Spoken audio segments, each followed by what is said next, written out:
ఈ కార్యక్రమం సమర్పిస్తున్నవారు అవార్డు గ్రహీతల మొట్టమొదటి ఏకైక original Thanjavur art academy, Kalasri Thanjavur art academy, door number 1164, near Panjagutta colony signals, Srinagar colony X road నుండి 9వ బిల్డింగ్, ఇండియన్ ఓవర్సీస్ బ్యాంక్ ప్రక్కన, హైదరాబాద్ 73. Website www.kalasriarttemple.com. श्रीमन्नारायण नारायण हरि हरि, श्रीमन्नारायण नारायण हरि हरि, श्रीमन्नारायण नारायण हरि हरि, श्रीमन्नारायण नारायण हरि हरि. త్రికళా జ్ఞానంలోనికి సుస్వాగతం. श्रीमन्नारायण नारायण हरि हरि, श्रीमन्नारायण नारायण हरि हरि, श्रीमन्नारायण नारायण हरि हरि, श्रीमन्नारायण नारायण हरि हरि. ఒక్కొక్క ముద్ర అతి పవిత్రమైనది. లక్ష్మీదేవిని పూజించేటప్పుడు నమోస్తుతే మహామాయే, శ్రీపీఠే సురపూజితే, శ్రీచక్ర గదాహస్తే నమోస్తుతే మహాలక్ష్మి అని మనం ప్రార్థించాలి. ఆ నారాయణి చేతిలో శంఖము, చక్రము, గద, పుష్పము ఇలాంటివి ధరించి ఉంటుందట. శ్రీపీఠముపై కూర్చొని సురపూజితే దేవతలతో పూజింపబడుతుంటుంది నిత్యము. నిత్యనపాయిని ఆమె. శ్రీకరి, శ్రీలక్ష్మి, వరాల తల్లి, వరలక్ష్మి. ఆ సిరుల తల్లిని ఆ ముద్రలతోనే ధ్యానించి పూజించాలి. అందుకనే నారీకేళ ముద్రని గురించి నేను తెలుపుతూ వస్తున్నాను. ఆ నారీకేళము అతి పవిత్రమైనది. ఆకాశం నుండి కురిసిన నీరు కాదది, భూమి నుండి ఊట వచ్చిన నీరు కాదది, ఏ కొండ కోనల్లో నుండి ప్రవహించిన జలపాతం నుండి లభించిన నీరు కాదది. ఎత్తైన కొబ్బరి చెట్ల నుండి అద్భుతమైన నారీకేళములో ఆవిర్భవించిన లక్ష్మీ తత్వమే కొబ్బరి నీరు. ఒక మనిషిలోని ఉష్ణాన్ని, వేడి తత్వాన్ని తీసివేసి చల్లని ఆరోగ్య ప్రదాయనిగా ఆ లక్ష్మి అందులో దాగి ఉంది. నారీకేళ తత్వముతో నారాయణుడి వక్షస్థలములో శ్రీలక్ష్మి హృదయ నివాసిని అయి పద్మ నిలయై కొలువై ఉంది పాలకడలి అనే కొబ్బరి నీటిలో. అందుకనే కొబ్బరి నారీకేళాన్ని శ్రీలక్ష్మిని పూజించి పసుపుతో రూపుదిద్ది కాటుక పెట్టి నగలతో అలంకరించి ఆ కొబ్బరికాయే శ్రీలక్ష్మిగా ఆరాధిస్తుంటాం. నారీకేళ శంఖ చిత్రము, ఆ చిత్రాన్ని కూడా ఇప్పుడు నేను చిత్రించి చూపిస్తున్నాను. ఓంకారం అనే శబ్దాన్ని, లక్ష్మీకరమైన ఓంకార తత్వాన్ని నిత్యం జపిస్తూ ఉండే ఏకైక శంఖం ఏదయ్యా అంటే, ఎలాంటి ఎలక్ట్రానిక్ పరికరాలు లేకుండా, ఎలాంటి విద్యుత్ సరఫరా లేకుండా నిత్యం అందులో నుండి అలల్లా శబ్ద తరంగాలు, ఓం అనే శబ్ద తరంగాలు, శ్రీం అనే శబ్ద తరంగాలు నిత్యం ప్రవహిస్తూనే ఉంటాయి. పాలకడలిలో అలల ఘోష ఎలా ఉందో ఈ శంఖంలో కూడా మనం చెవి దగ్గర పెట్టి విన్నామంటే ఆ అలల ఘోషలో ఓంకార గీంకార తత్వం నిత్యం వినిపిస్తూనే ఉంటుంది. అలసట అంటూ లేదు ఆ శంఖానికి. అటువంటి శంఖతత్వమే ఇప్పుడు ఈ చిత్రంలో నేను చిత్రిస్తున్నట్టు ఆ నారీకేళంలో ఇలా నారీకేళాన్ని తిరగదిప్పితే శంఖంగా ఎలా మారిందో ఇప్పుడు నేను చిత్రించి చూపిస్తున్నాను. ఈ శంఖాన్ని పాంచజన్యము అని పిలుస్తుంటాము. శ్రీహరి చేతిలోనే కాదు, మహామాయగా శ్రీహరి వక్షస్థలంలో లక్ష్మీనారాయణిగా ఆ తల్లి చేతిలో కూడా శంఖము, చక్రము, గద, పద్మము లాంటివి 4 ధరించి ఉంటుంది. లేవమ్మా శ్రీ మహాలక్ష్మి. నారీకేళాన్ని తలకిందులుగా చేసి చూస్తే ఏ విధంగా ఉందయ్యా అంటే ఇలా. మహాలక్ష్మి రావమ్మా మా తల్లి లక్ష్మి. సుప్రభాతమిది తెల్లవారినది, శ్రీకరి శుభకరి సిరిమా. ప్రతి కొబ్బరికాయ ఇదే రూపంగా ఉంటుంది. నారా అనే నారాయణ తత్వంతో, ఈ కేశములతో ఒక యాంటెనా లాగా పనిచేస్తూ కాస్మిక్ కిరణాల తత్వాన్ని స్వీకరిస్తూ ఉంటుంది. అందుకని కలశంలో ఈ కొబ్బరికాయను పెడుతుంటాం. ఈ కొబ్బరికాయ మరి కాసేపట్లో దేవదత్తమై, శంఖమై, ఓంకారాన్ని పూరిస్తూ ఏ విధంగా మారిందో చూడండి.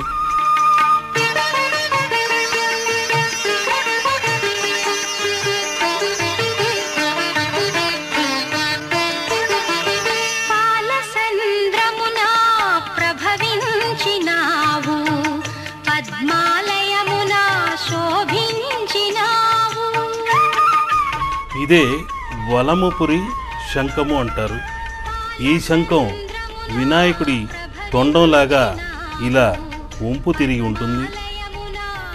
ఓంకార తత్వంలాగా ఈ విధంగాను అందులో నుండి నిత్యం ఓం అన్న సముద్ర ఘోష, ఎలాంటి విద్యుత్ పరికరాలు, ఎలాంటి సౌండ్ సిస్టంలు లేకుండా నిత్యం ఓం ఓం అంటూ ధ్వనిస్తూ గీంకార తత్వంతో మన వింట ఉన్న దరిద్ర దోషాన్ని పారద్రోలే తత్వమే ఈ శంఖముద్ర తత్వము. మహాలక్ష్మి రావమ్మా మా తల్లి లక్ష్మి.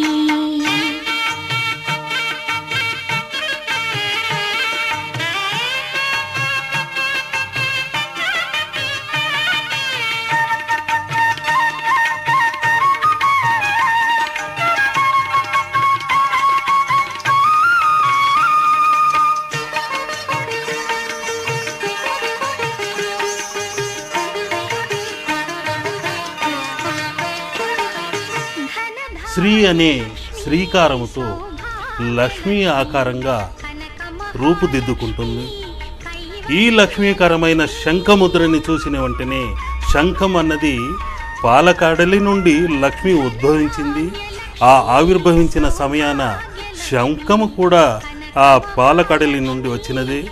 చంద్రుడు కూడా ఆ శంఖానికి ప్రతీక. అటువంటి అదృష్ట చిహ్నమైన ఈ శంఖం మీకందరికీ సకల సిరులను ప్రసాదించాలని కోరుకుంటున్నాను. శ్రీహరి హృదయ రాణి రావమ్మా లేవమ్మా శ్రీ మహాలక్ష్మి రావమ్మా మా తల్లి లక్ష్మి.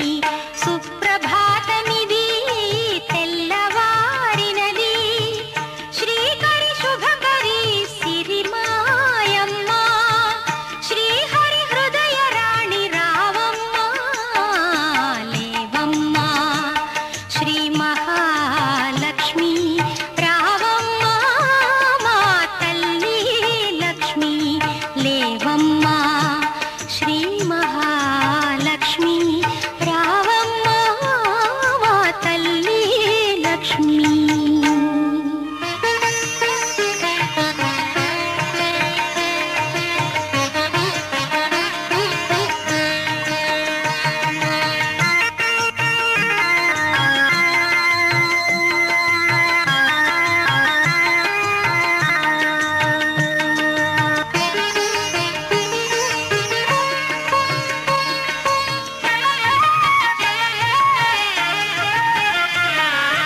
లేవమ్మా శ్రీ మహాలక్ష్మి. ఈ హరిద్రవర్ణ కుంకుమ వర్ణ చిత్రం ఏ ఇంట అయితే కొలువు ఉంటుందో తప్పనిసరిగా ఆ ఇంట లక్ష్మి స్థిరలక్ష్మి అయి, సింహలక్ష్మి అయి, కీర్తిలక్ష్మి అయి, విద్యాలక్ష్మి అయి, విజయలక్ష్మి అయి, సంతానలక్ష్మిగా తప్పనిసరిగా వారి ఇంట అష్ట ఐశ్వర్యాలని ప్రసాదిస్తుంది. లేవమ్మా శ్రీ మహాలక్ష్మి, రావమ్మా మా తల్లి లక్ష్మి.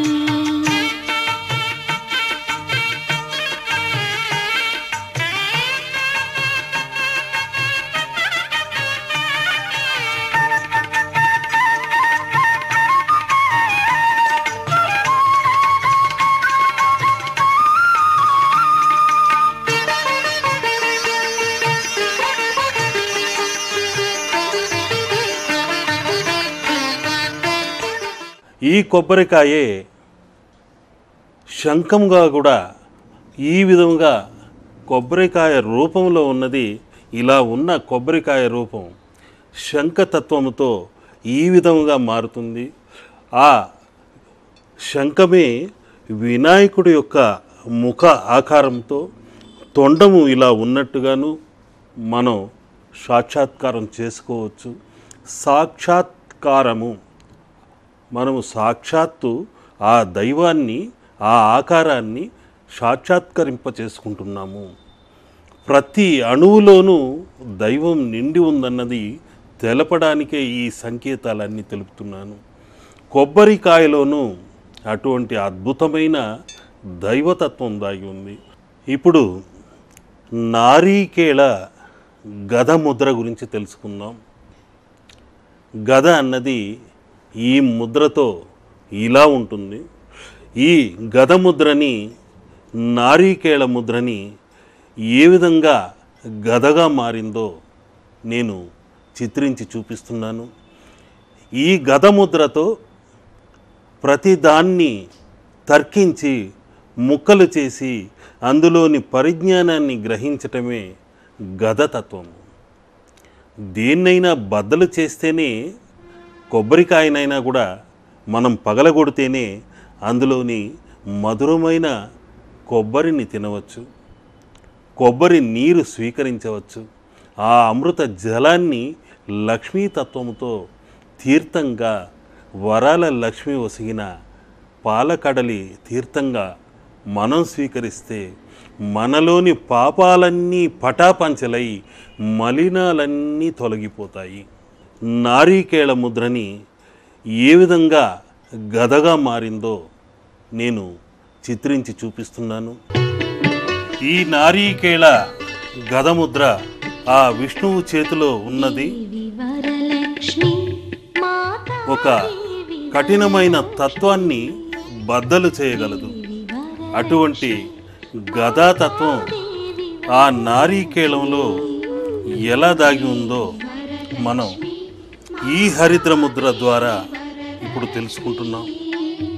దేవి వరలక్ష్మి, మాతా దేవి వరలక్ష్మి.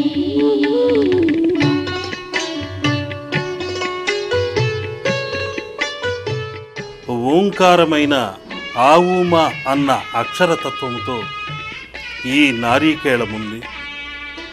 అటువంటి పవిత్రమైన నారీకేళ జలాన్ని ఆ శ్రీలక్ష్మి, ఆ వరలక్ష్మి స్వీకరిస్తుందన్నది మనం గుర్తుంచుకోవాలి.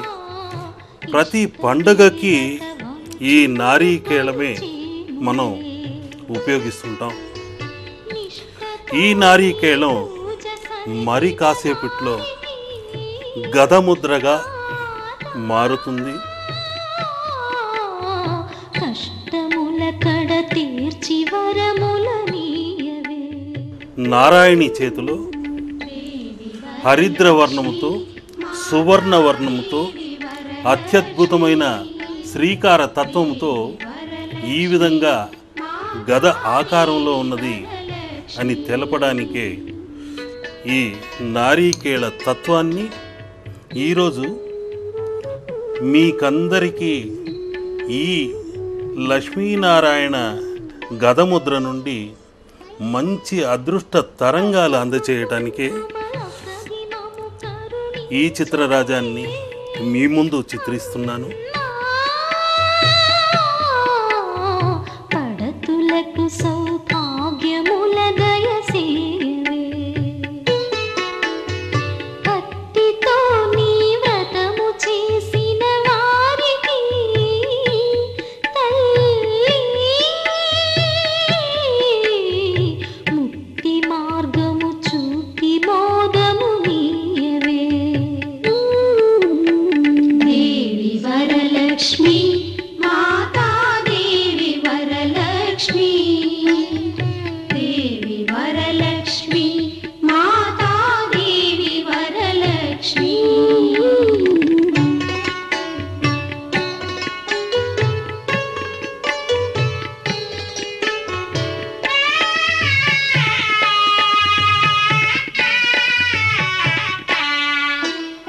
నీరజాక్షుని వక్షమున నివసింతువే, అనుగ్రహలక్ష్మి, వాస్తులక్ష్మి, కీర్తిలక్ష్మి, సింహలక్ష్మి మీ ఇంట ప్రవేశించి తప్పనిసరిగా ఈ పర్వదినాలలో శ్రావణ మాసంలో మీకందరికీ ఆ లక్ష్మీ కటాక్షం కలగాలని, ఆ కలశంతో పాటు మన ఇంట ఈ విధంగా కుడిపాదం మోపి మనందరికీ అనుగ్రహ తరంగాల్ని అందరింపచేయాలని కోరుకుంటున్నాను. కురిపించవే దేవి వరలక్ష్మి మాతా దేవి. ఈ నారీకేళ గదముద్ర చూసిన వారికందరికీ తప్పనిసరిగా వారి ఇంట ఉన్న దుష్ట తరంగాలు బద్దలై ముక్కలై నారాయణి యొక్క గద అనుగ్రహం కలిగి తీరాలని కోరుకుంటున్నాను. వరలక్ష్మి మాతా దేవి వరలక్ష్మి, మాతా దేవి వరలక్ష్మి, మాతా దేవి వరలక్ష్మి.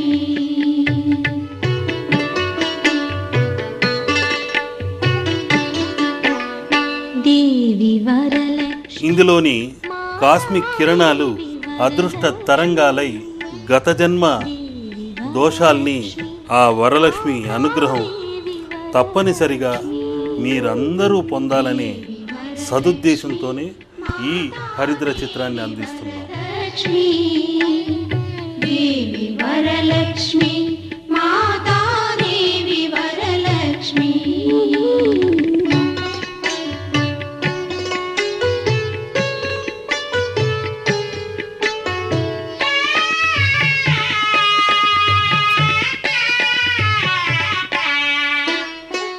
ఈ నారీకేళ ముద్ర గదముద్రగా శ్రీముద్రగా మీ ముందు సాక్షాత్కరించింది.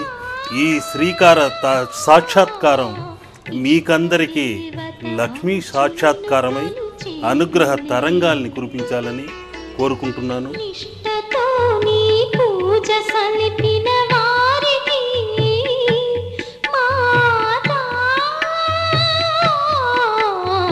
కష్టముల కడ తీర్చి వరముల నీయవే.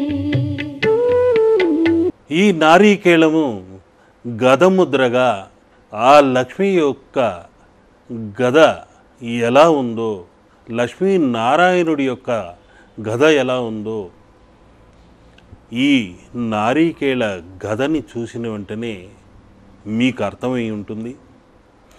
ప్రామాణికంగా దీనికి ఎక్కడ ఆధారాలంటూ లేవు. కొందరు రంధ్రాన్వేషణ చేస్తూ అడుగుతున్నారు.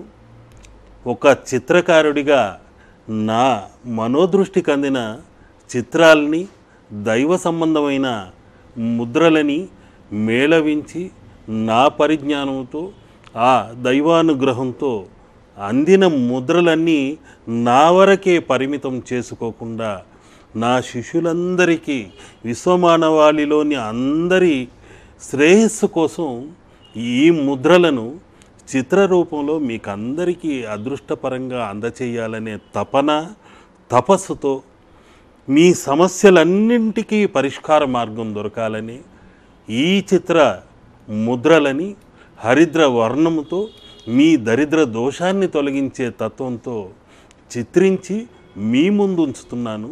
అంతేకాని మరొక్క స్వార్థపూరితమైన వ్యాపారపరమైనవి కాదన్నది దయచేసి అర్థం చేసుకోవాలి.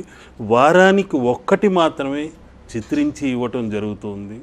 ఈ శ్రావణ మాసంలో ఆ వరలక్ష్మి వ్రతం చేసుకోవటానికి ముఖ్యమైన కారణం ఏంటయ్యా అంటే, శ్రవణ నక్షత్రం ఆ వెంకటేశ్వరుడి జన్మ నక్షత్రం, శ్రీహరి ప్రీతిపాత్రమైన నక్షత్రం, ఆయన మెచ్చిన నక్షత్రం.